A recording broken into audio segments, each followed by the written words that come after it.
Kiran the Heartless, Kiran le sans-cœur. Au déclin de la cour de la Lune, les souverains donnèrent naissance à leur premier et unique enfant.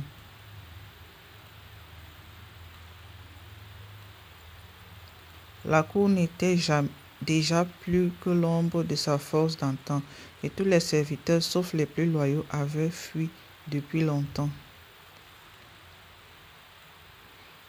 Alors que le jeune Kiran grandissait, il vit sa famille succomber à des maladies étranges, des accidents tragiques et toutes sortes de magie.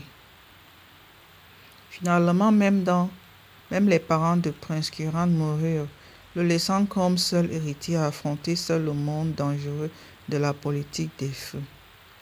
Le prince de la nuit soupçonnait depuis longtemps qu'un acte criminel avait été commis, mais les lois des feux ne lui permettaient pas de donner suite à ses soupçons sans preuve.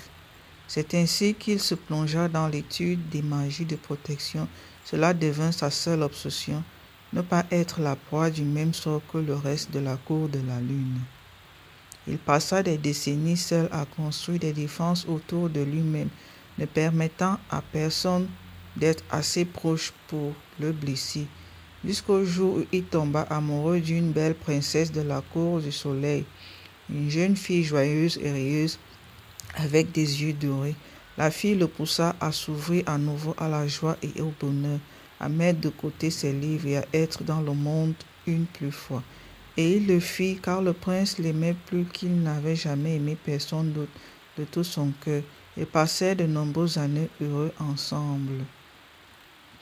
Puis une nuit, le prince se réveilla pour trouver son véritable amour penché au-dessus de lui, son beau visage tordu de malice et ses mains fabriquant un terrible enchantement. L'amour de Prince Kiran, ayant étudié ses défenses au cours des années qu'ils avaient passées ensemble, défit habilement une défense après l'autre, le mettant en nu. Mais le prince de la nuit n'avait pas passé des décennies d'études en vain. Il utilisa des magies terribles et anciennes contre la maîtresse, juste au moment où la malédiction de sa bien-aimée s'empara de son cœur. La malédiction et la contre-malédiction entrèrent en collision, brisant le cœur de Prince Kiran en 1000 morceaux et le transformant en une bête sans âme.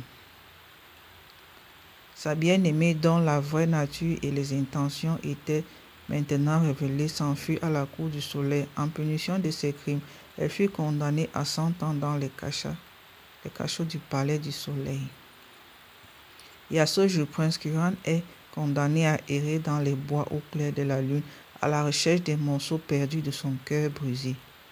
Incapable d'arrêter jusqu'à ce que son cœur soit à nouveau entier, et ne pouvant plus rien ressentir du tout, pas même la douleur de sa rupture.